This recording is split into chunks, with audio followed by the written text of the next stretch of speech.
Predestinación, parte 4. Esta es la lección 49 de nuestra doctrina de Dios.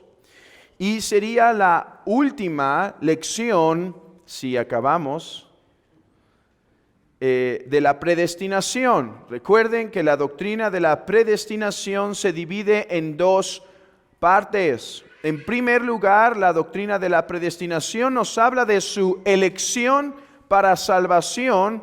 Y en segundo lugar, la doctrina de la predestinación nos habla de su pasar por alto. Pasar por alto. Entonces, por 3 semanas hemos estado hablando de la primer parte de la predestinación, la elección para salvación. Ahora nos toca enfocarnos en la reprobación. Y miren la cita que tenemos ahí después de nuestro título, que creo que es la mejor forma de comenzar. Debemos creer en la reprobación porque Dios la ha revelado. Esto es lo que dice Joel Beeke. Debemos creer la reprobación porque Dios la ha revelado. La reprobación es una doctrina difícil, hermanos. Meditando en este tiempo sobre ella, me he puesto, hermanos, a reflexionar que realmente es solo porque la doctrina de la reprobación está claramente enseñada que la creemos. Hermanos, no es una doctrina fácil o natural de buscar, de creer, de inventar. No es una doctrina que parece ser agradable a los ojos, agradable al corazón. Realmente la creemos, hermanos, la predicamos y la sostenemos y la defendemos porque está revelada. Hermanos, si la doctrina de la elección es difícil para muchos y poco predicada en nuestros días, pues la doctrina de la reprobación lo es mucho más. Si la elección es difícil de comprender y de creer, la doctrina de la reprobación mucho más. Y hermanos, hay hasta algunos calvinistas, por ejemplo, Martin Lloyd-Jones, que prefirió no hablar de la reprobación. Otro hombre que yo recomiendo bastante, que me gusta bastante sus materiales y lo recomiendo en general, me he dado cuenta que para nuestra desilusión, y esto es para que nunca nos generemos ídolos de un hombre, no cree en la reprobación. J.C. Ryle, miren lo que dice en su comentario de Lucas. No puedo encontrar en las Escrituras alguna prueba clara de que hay un decreto de reprobación. Afirmo que la destrucción de aquellos que están perdidos es consecuencia de sus propios pecados y no de la predestinación de Dios.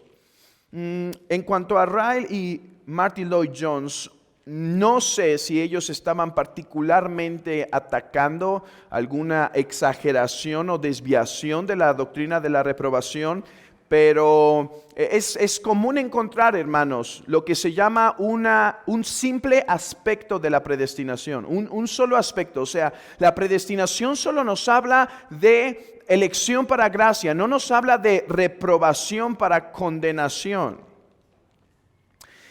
Esto es común. Si la elección no se predica, mucho menos la reprobación. Y no es difícil saber por qué, hermanos. No es el tema principal de la Biblia. Es quizá por eso que no es tan predicado. No es el tema principal de la Biblia. La Biblia más bien son las buenas noticias. 2, es un tema difícil de abordar. Créanme, hermanos. Meditando en esto, de repente me quedé como sin palabras ante el Señor, porque es una doctrina difícil.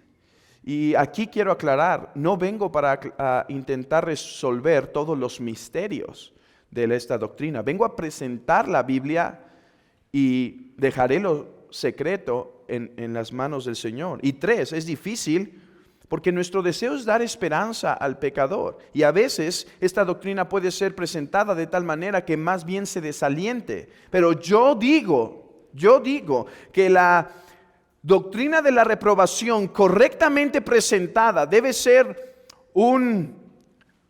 algo que mueva al pecador a huir a Cristo con más urgencia.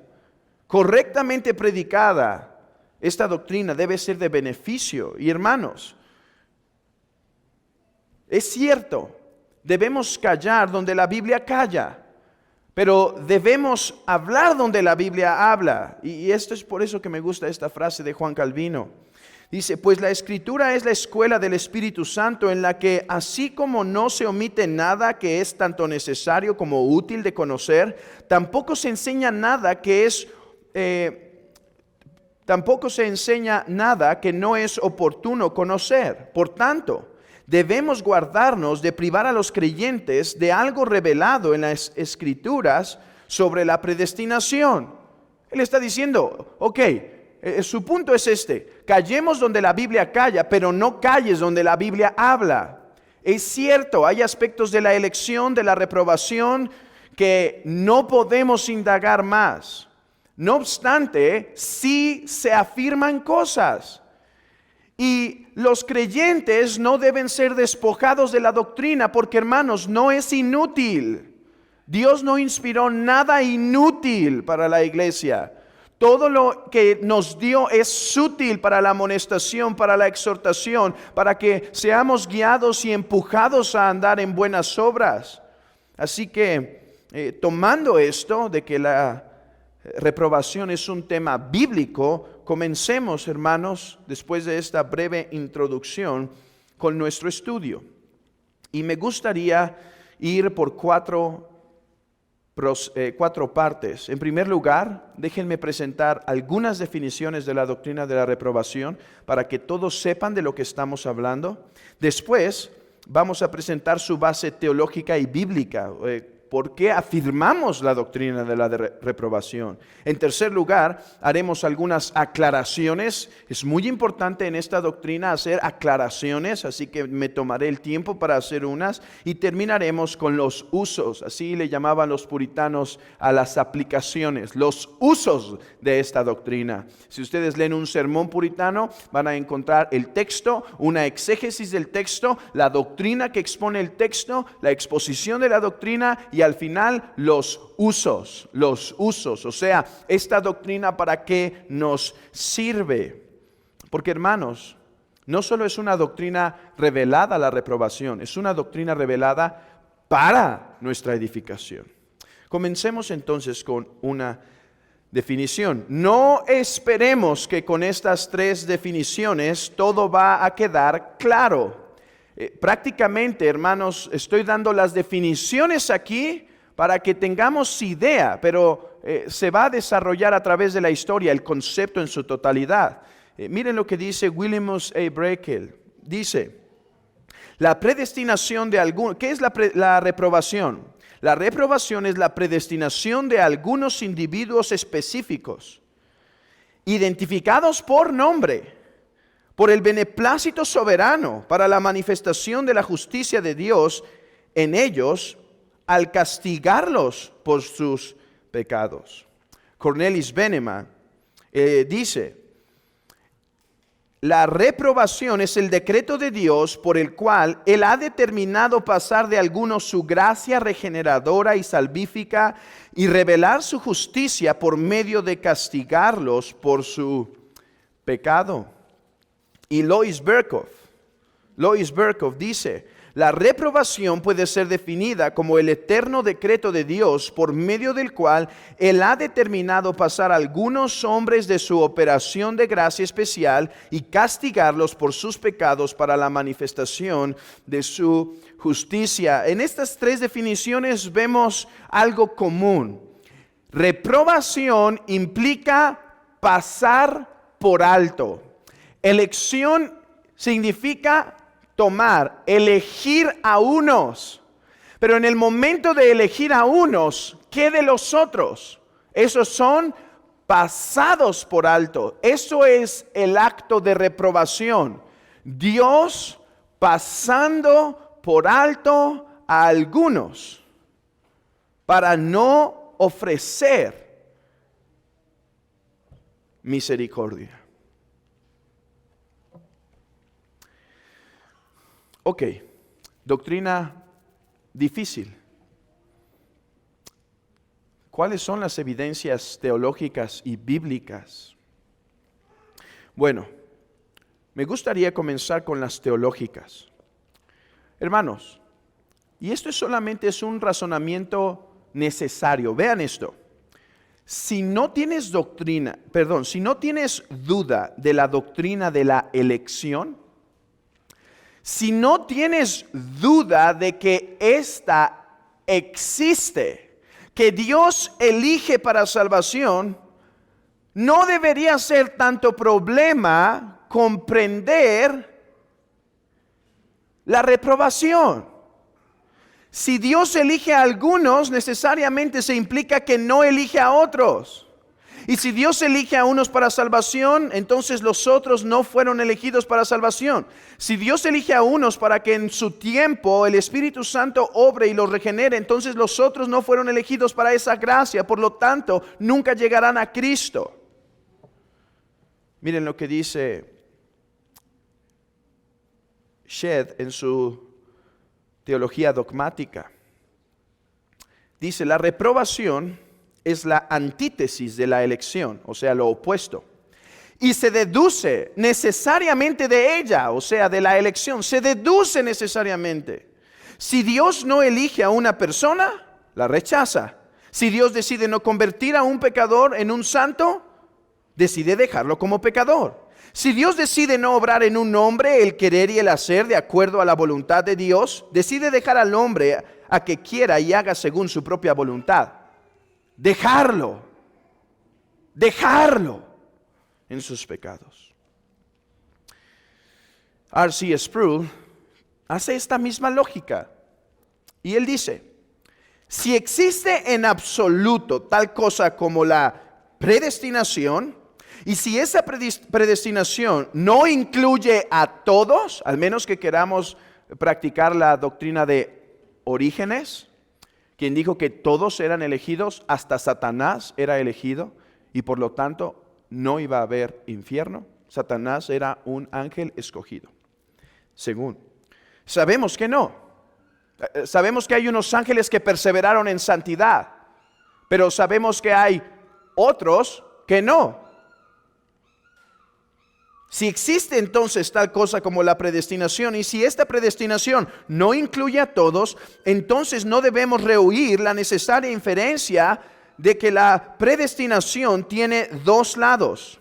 No es suficiente hablar acerca de Jacob, debemos también considerar a Esaú. No es suficiente hablar de Jacob, hay que contemplar a Esaú. Por último, otro que hace esta misma conexión, Juan Calvino. Y él dice, al elegir, Dios ha separado a los suyos de los demás, de manera que no puede elegir sin elegir a algunos y rechazar a otros. La elección implica reprobación, hermanos. No podemos escaparlo. Podemos ser inconsistentes y no hablar de la reprobación, pero si queremos ser bíblicos y teológicamente consistentes, la elección implica necesariamente reprobación. Ok, ¿cuáles son las evidencias bíblicas? Bueno, muchos textos, hermanos, nos hacen conocer la doctrina de la reprobación. Podemos comenzar por Apocalipsis. Hermanos, déjenme comenzar antes. ¿Cómo las personas pueden ser salvas del infierno? ¿Por medio de quién? De Cristo y su evangelio. Ok. Por 2000 años, desde Adán hasta Cristo, ¿Qué nación fue la elegida para eso? Israel. Hubo algunos foráneos como Ruth, como Rahab, que participaron de estas bendiciones, pero en su mayoría, solo Israel. Hermanos, Dios no dio el Evangelio por más de 2000 años, sino a una nación. ¿Y saben? A veces pensamos en el Antiguo Testamento y casi estamos pensando que solo Israel existía. Hermanos, ¿de dónde viene Abraham? De Ur, de los caldeos, un reino sumerio, un reino de la antigua Mesopotamia. Ya había un trabajo de civilización impresionante para ese tiempo. Y Dios eligió solo a Abraham. Dios escondió su evangelio de los demás. Esa es una evidencia bíblica, pero vayamos a algunos textos. Proverbios 16:4. Todas las cosas ha hecho Jehová para sí mismo, y aún el impío para el día malo. Comenta Diodati: Él deja al réprobo en su depravación, por lo cual, además de los actos malvados que se derivan de ahí, los condena al justo castigo por la gloria de su justicia. Dios hizo al impío para el día malo. Dios deja a los impíos en sus pecados. Apocalipsis 17:8.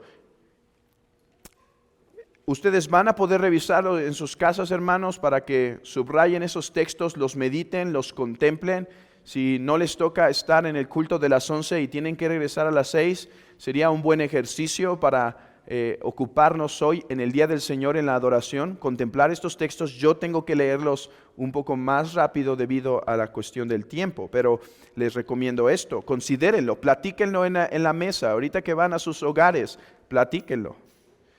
La bestia que has visto era y no es, y está para subir del abismo e ir a la perdición, y los moradores de la tierra, aquellos cuyos nombres no están escritos desde la fundación del mundo en el libro de la vida, se asombrarán viendo la bestia que era y no es y será. Dice, estos son los que sí se van con el engaño de la bestia, se asombran, los que no estaban escritos en el libro de la vida, los que sí estaban escritos no caerían en el engaño. Juan 10:26, aquí está el apóstol del amor, el apóstol del amor. ¿Y qué dice? Pero vosotros no creéis porque no sois de mis ovejas. Hermanos, si leemos Juan 10, lean todo el capítulo y van a ver, él está diciendo, mis ovejas son las que el Padre me dio. Ustedes no son mías, el Padre no me las dio. Por eso no escuchan. Entonces vean esto, hermanos. Así como la fe no es la causa de nuestra elección, o sea, Dios no te eligió porque sabía que ibas a tener fe, así tampoco la falta de fe es la causa de nuestra reprobación. No. La reprobación es la razón por la que el hombre nunca llega a tener fe. Judas versículo 4. Porque algunos hombres han entrado encubiertamente, los que desde antes habían sido destinados para esta condenación. Hombres impíos que convierten en libertinaje la gracia de nuestro Dios y niegan a Dios, el único soberano, y a nuestro Señor Jesucristo. ¿Y qué tal Romanos 9, versículo 11 al 13 y versículo 15 al 22? Voy a saltar estos textos porque ahorita los vamos a estudiar en más profundidad. Mateo 20:16. Así, los primeros serán postreros y los postreros primeros, porque muchos son llamados por medio de la predicación del Evangelio, pero pocos son escogidos. Primera de Pedro, capítulo 2, versículo 8. Y piedra de tropiezo y roca que hace caer, porque tropiezan en la palabra, siendo desobedientes, a lo cual fueron también destinados.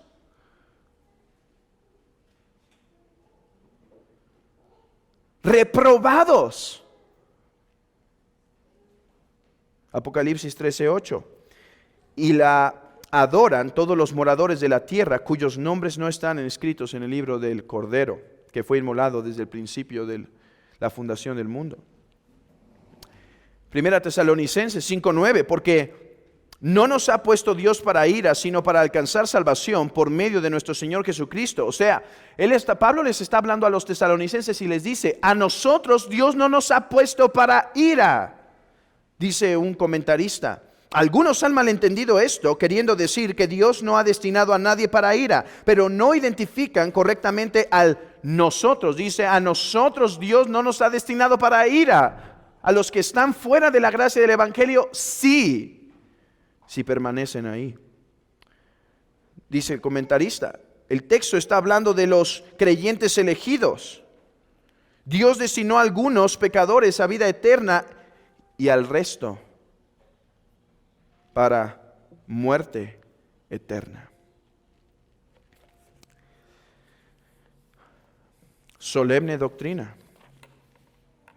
Si no fuera porque es claramente presentada en las Escrituras, sería muy difícil de aceptar.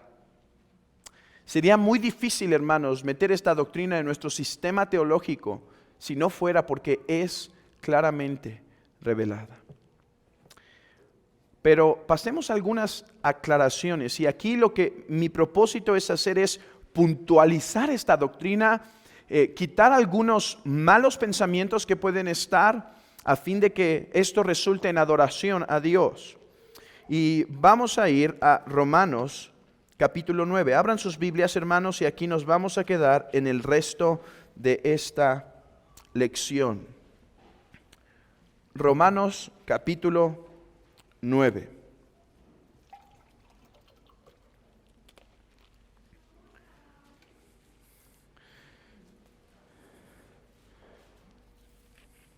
Leamos versículo 10 al 12 en primer lugar. Y no solo esto, sino también cuando Rebeca concibió de uno, de Isaac nuestro padre, pues no había aún nacido, ni había hecho aún ni bien ni mal, para que el propósito de Dios conforme a la elección permaneciese. No por las obras, sino por el que llama. Se le dijo, el mayor servirá al menor.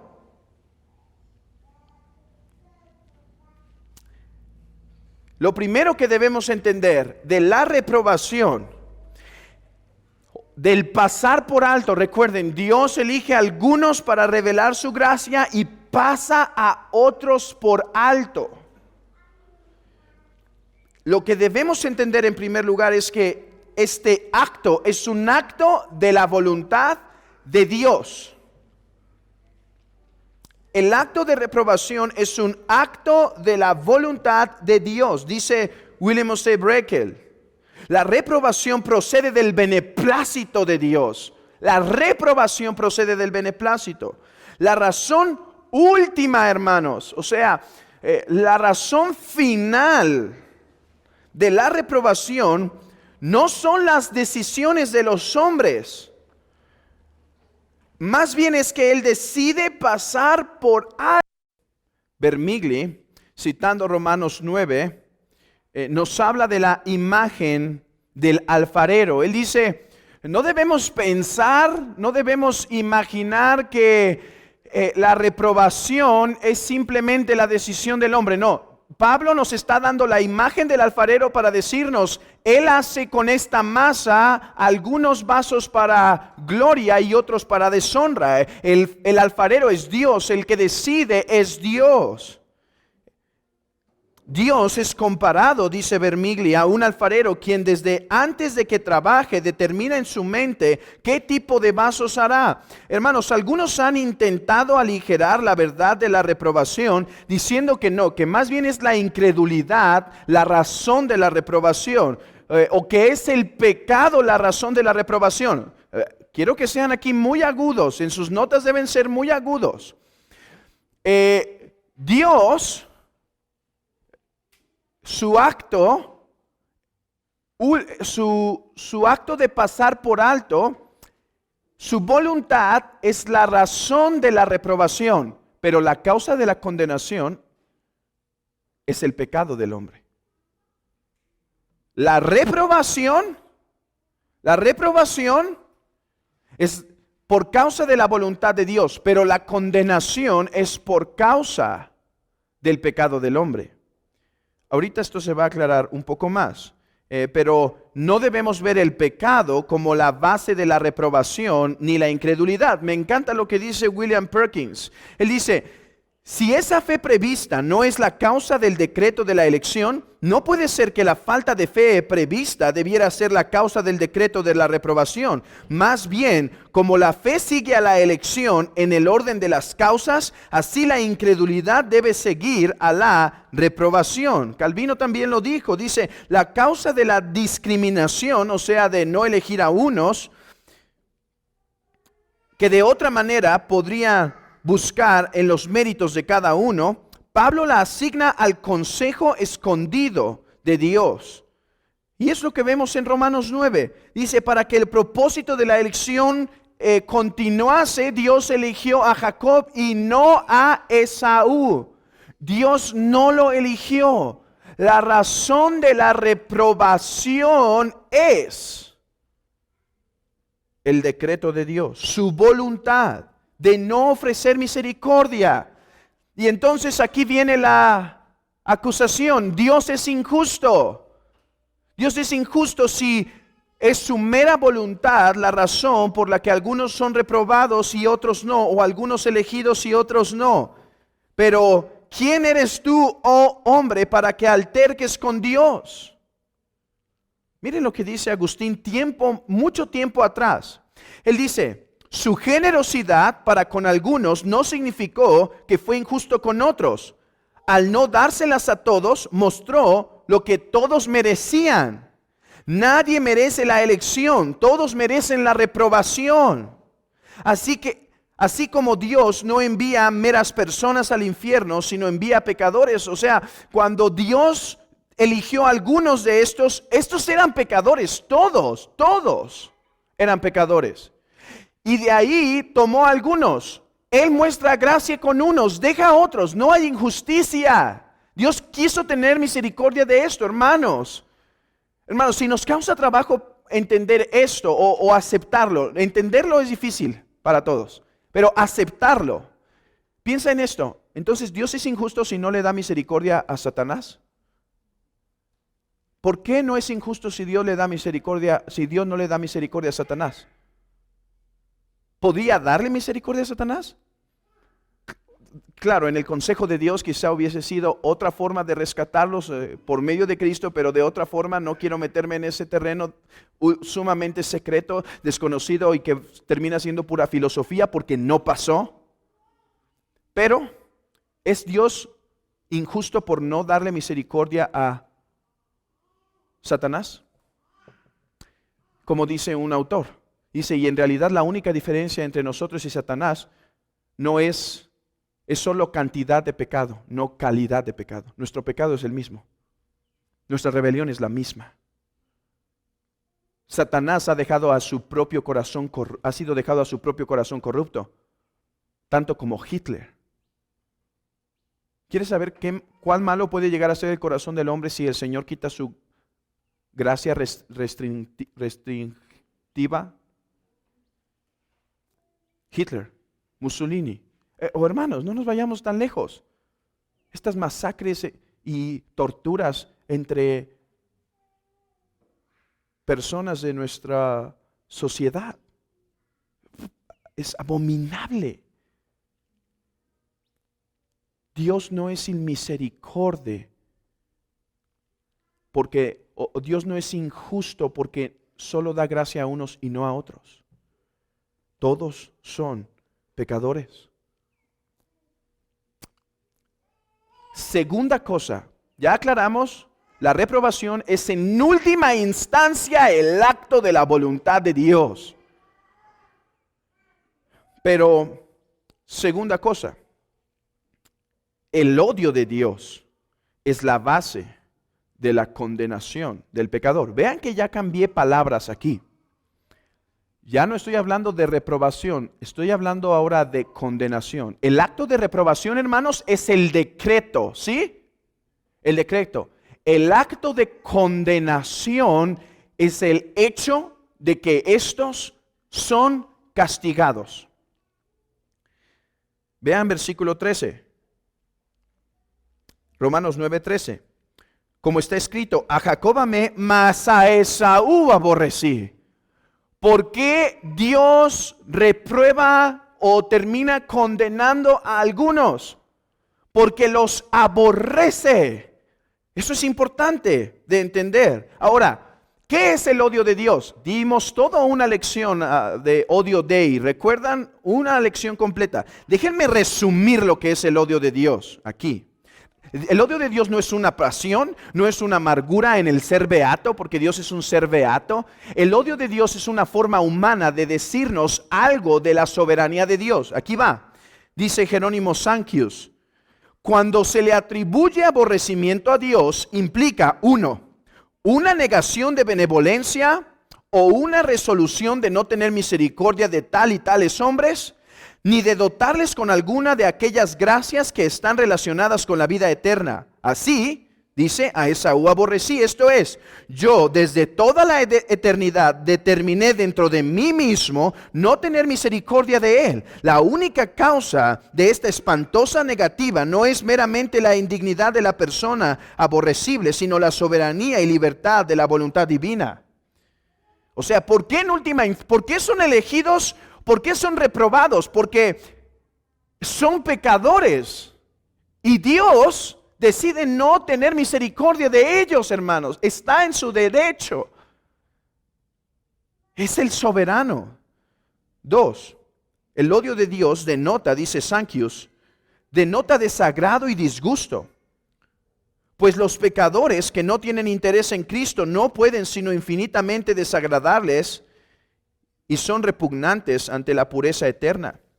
Y 3, expresa una voluntad positiva para castigar y destruir al réprobo por sus pecados. Eso es lo que significa Esaú aborrecí. 1, no te extiendo mi gracia, no quiero. 2, denota el desagrado de Dios. No solo es que no te ofrezco misericordia, eres pecador y me desagradas. 3, va a haber castigo. Dios aplastará a los que Él aborrece. El odio de Dios en este sentido es la soberana determinación de no dar gracia a algunos. Y dirás, ¿no hay injusticia de parte de Dios? Pero Él dice, tendré misericordia del que tendré misericordia. ¿Y qué dice de Faraón? Para esto mismo te he levantado, para mostrar mi poder. Para esto mismo te he endurecido. Y tercer cosa que quiero aclarar.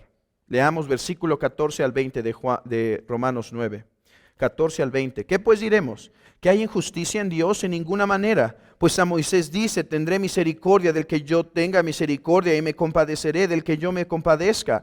Así que no depende del que quiere ni del que corre, sino de Dios que tiene misericordia, porque la Escritura dice a Faraón, para esto mismo te he levantado, para mostrar en ti mi poder y para que mi nombre sea anunciado por toda la tierra, de manera que de quien quiere tiene misericordia y al que quiere endurecer, endurece. Pero me dirás, ¿por qué pues sin culpa? Porque ¿quién ha resistido a su voluntad? Mas antes, oh hombre, ¿quién eres tú para que alterques con Dios? Dirá el vaso del barro a quien lo formó, ¿por qué me has hecho así? ¿O no tiene potestad el alfarero de hacer de la misma masa unos vasos para deshonra y unos vasos para gloria, para mostrar gracia? Bueno, hermanos, sus mentes aquí, porque este último punto se me hace clave para entender la reprobación correctamente, en un contexto correcto. Hermanos, la reprobación no es exactamente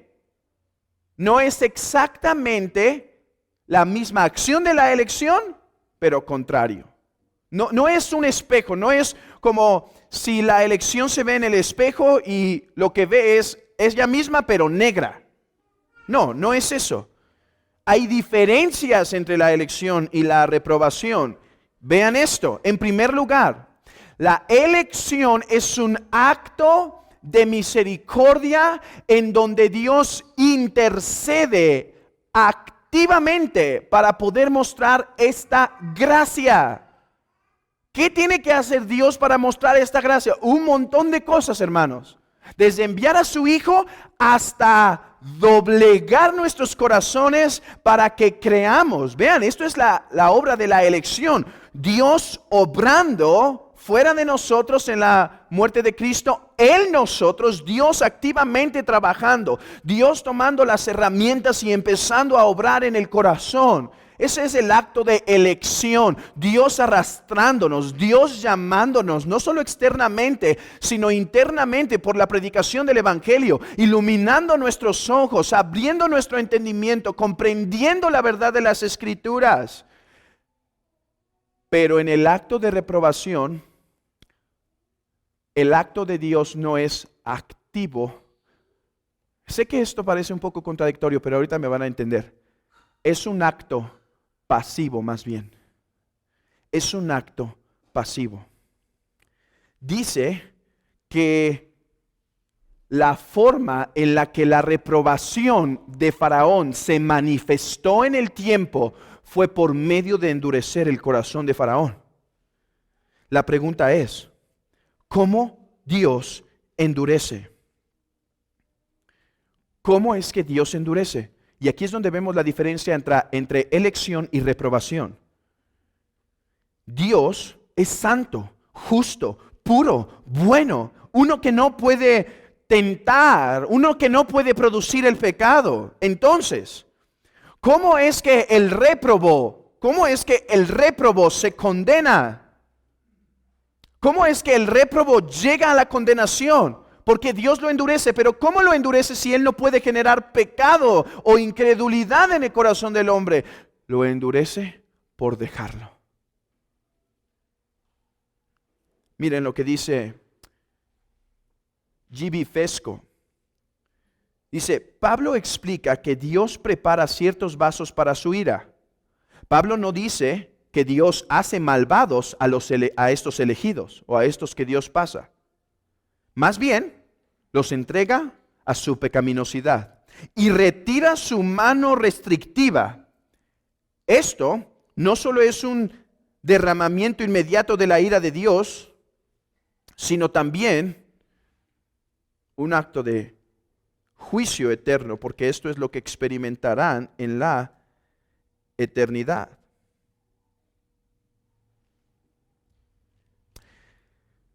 Hermanos, ¿qué es la gracia restrictiva de Dios? La gracia restrictiva, amigo, que no estás en Cristo y que no tienes un corazón regenerado, es esta. La razón por la que no eres como Hitler y la peor persona que puedas conocer en tu vida, o aún una que no has conocido, una que casi solo es de esas noticias de la televisión. La única diferencia entre tú y esa persona es que Dios tiene gracia restrictiva para contigo, una gracia restrictiva mayor. Eso es la gracia restrictiva. Nuestros corazones todos son tan malvados como el corazón de Satanás. ¿Por qué no todos son tan pecadores como pueden ser? ¿O por qué no todos fuimos tan pecadores como pudimos ser? Gracia que restringe al pecador.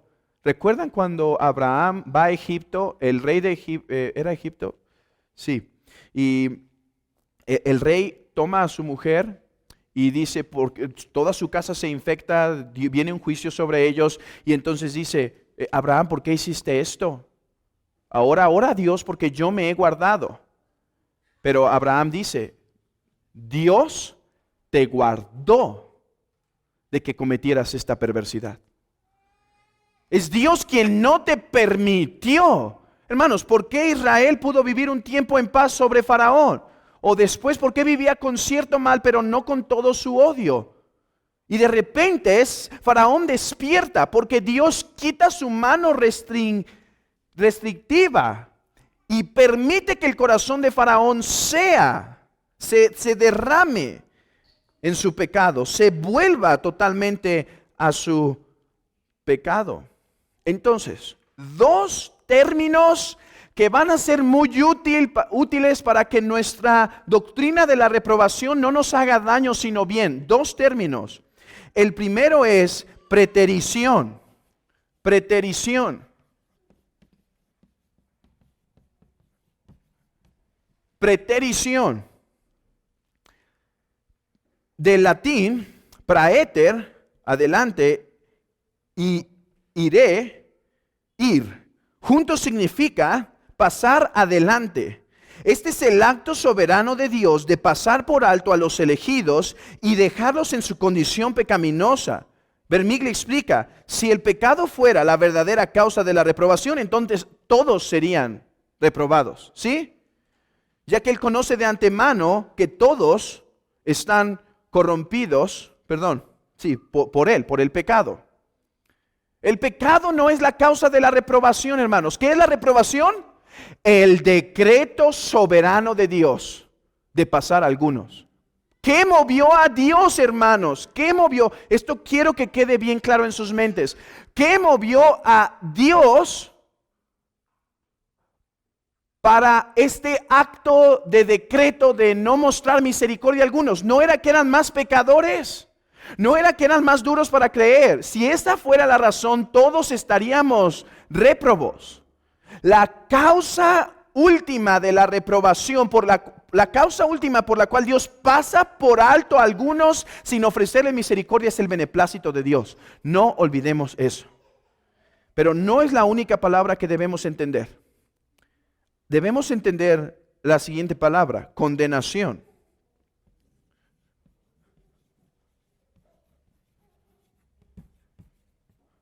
Condenación.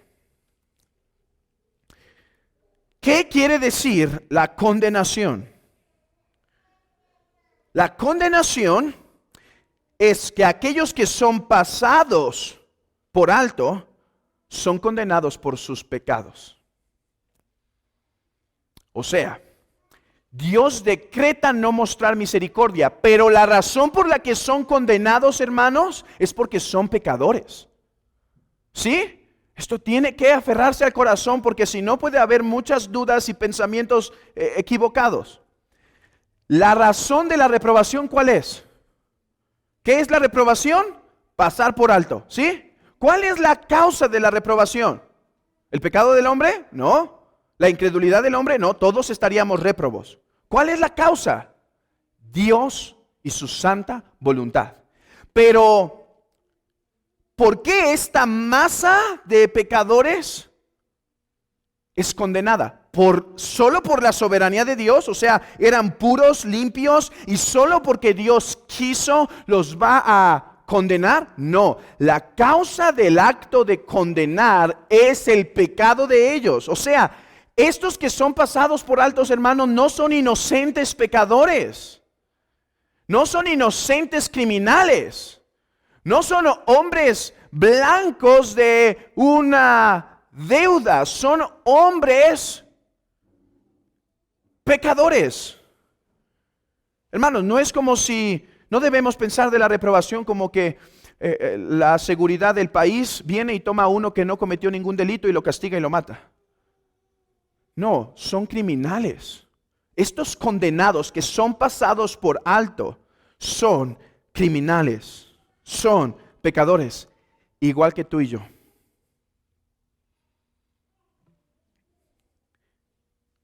Dice un autor, es necesario señalar que la preterición, ¿qué es preterición? Pasar por alto. Dominen este término, va a ser útil.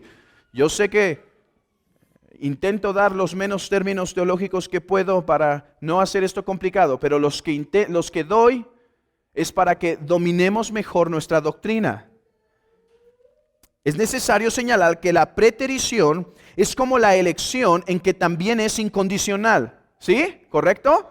La preterición, pasar por alto, es incondicional. Dios no ve nada en ese hombre, ni malo ni bueno, para pasarlo por alto. Es su soberanía. El que Dios pasara por alto a algunos no estaba condicionado a su incredulidad.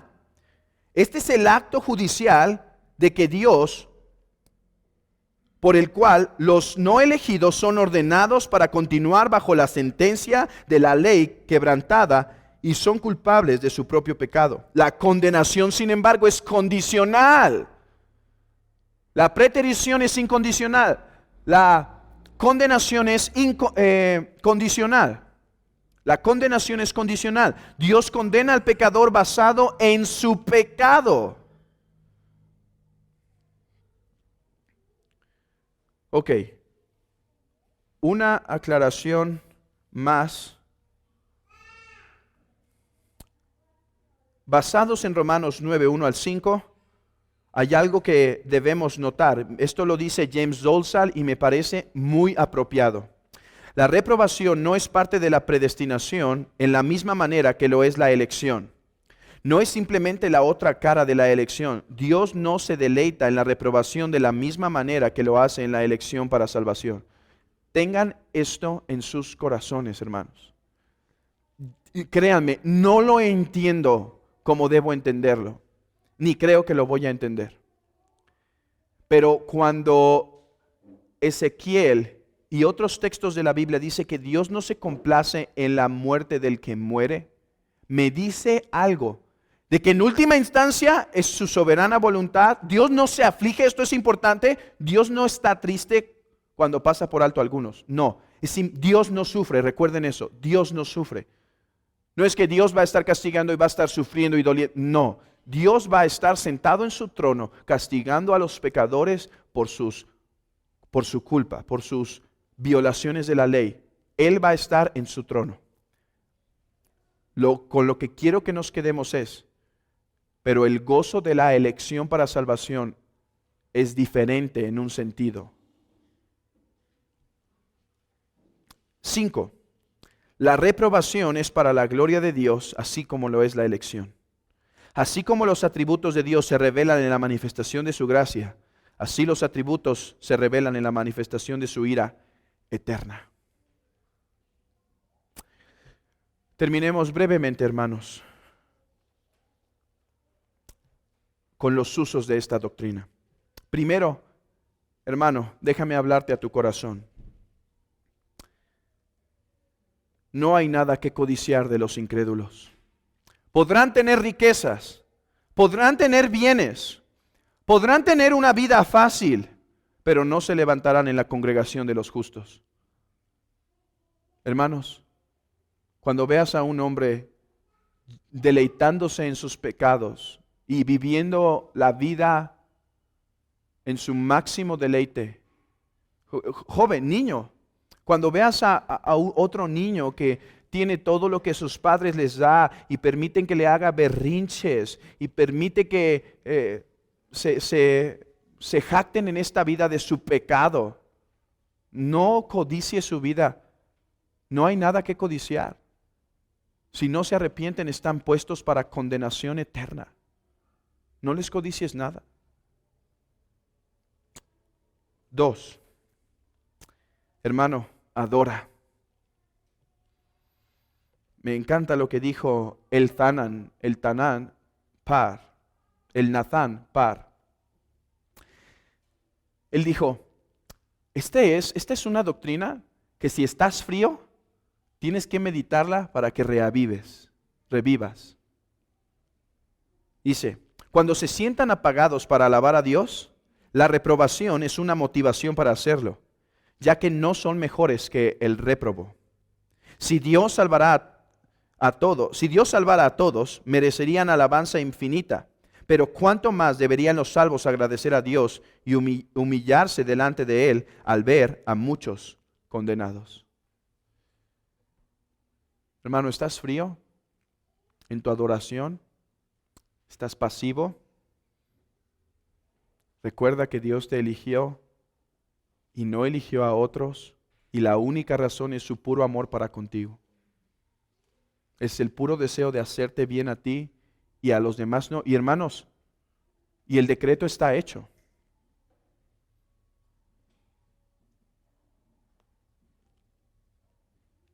Ya están los réprobos en el infierno sufriendo el castigo y no va a haber forma de cambiarlo. ya están ahora gimiendo en su dolor, ya están ahora clamando por una gota de agua, pero no hay nadie quien la provea. Ya están ahora gimiendo en su gran angustia y aflicción, y Dios no va a cambiar su decreto. Hermano, lo contrario es verdad. Si Dios ha decidido hacerte bien, no va a haber cambio de esa buena voluntad. Para ti que estás fuera de Cristo, teme a Dios. La doctrina de la elección es un decreto que debe producir temor. ¿No te hace esto quitarte tu mala idea de Dios, que es simplemente como un humano que puedes manipular, y Él es el que decreta, el que abre o cierra la puerta? Témelo, hónralo. Que esta doctrina de la reprobación te haga honrarlo, te haga temerlo y te haga obedecerlo. Mira contra quién estás intentando luchar. Huye de la esclavitud del pecado. Ve a Cristo. No seas sellado en incredulidad. No des rienda suelta a tu pecado, porque esa es una de las marcas del réprobo. Uno que da rienda suelta y rienda suelta y rienda suelta y rienda suelta hasta que está en el momento de Hitler. Ahora quiero aclarar, si conociéramos a Hitler y tuviéramos la oportunidad de predicar el evangelio, deberíamos hacerlo, porque aún el peor de los pecadores puede recibir salvación. Lo que te digo a ti, teme, teme, no permitas que tu corazón se endurezca más.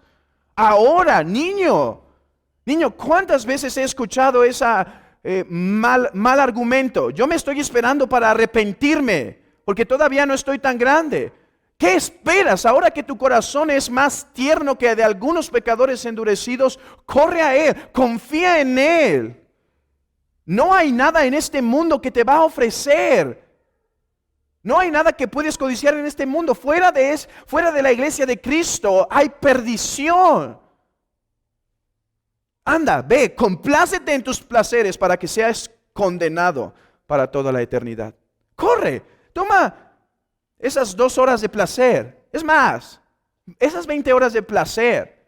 Es más, toma esas 50 horas para después pasar una eternidad de eternidades sufriendo la ira y el continuo castigo de Dios para siempre, por los siglos de los siglos. Por eso te digo, corre a Cristo. Corre a Cristo. No solo teme, corre a Cristo.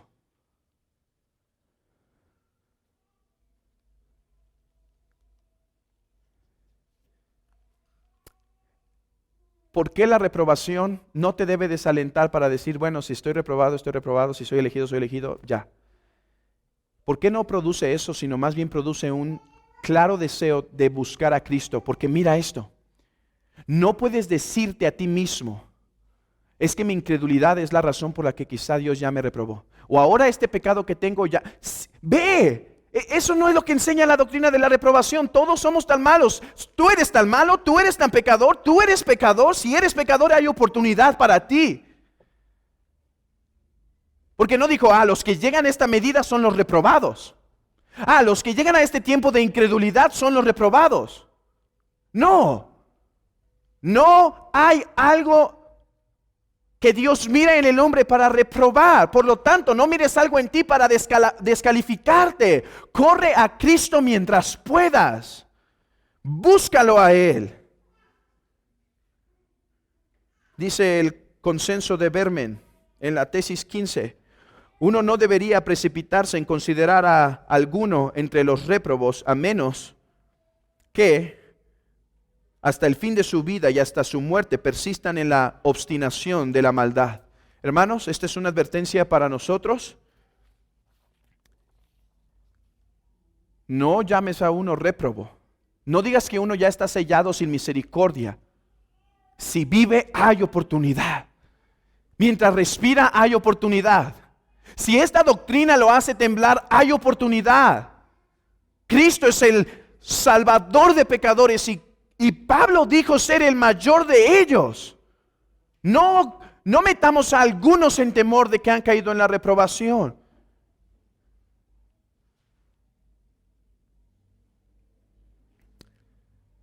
Hermanos, que esta doctrina nos mueva a considerar las agonías del infierno y a movernos y presionar santamente. Hay una forma de presionar como Charles Finney, ¿sí? Haciendo el banquillo del pecador, poniendo ahí a un pecador y cantándole canciones tristes para que hasta que llore. Eso es una manipulación diabólica. Pero fuérzalos a entrar, hermano. Fuerza a entrar a tus hijos. Fuerza a entrar a tu esposa. Fuerza a entrar a tu esposo. Date cuenta que esta vida es pasajera. Vamos a la eternidad. ¿Qué será sufrir y resistir un poco de sus ataques? ¿Qué será sacrificar un poco de tiempo por ir por las almas de los pecadores allá afuera, hermanos?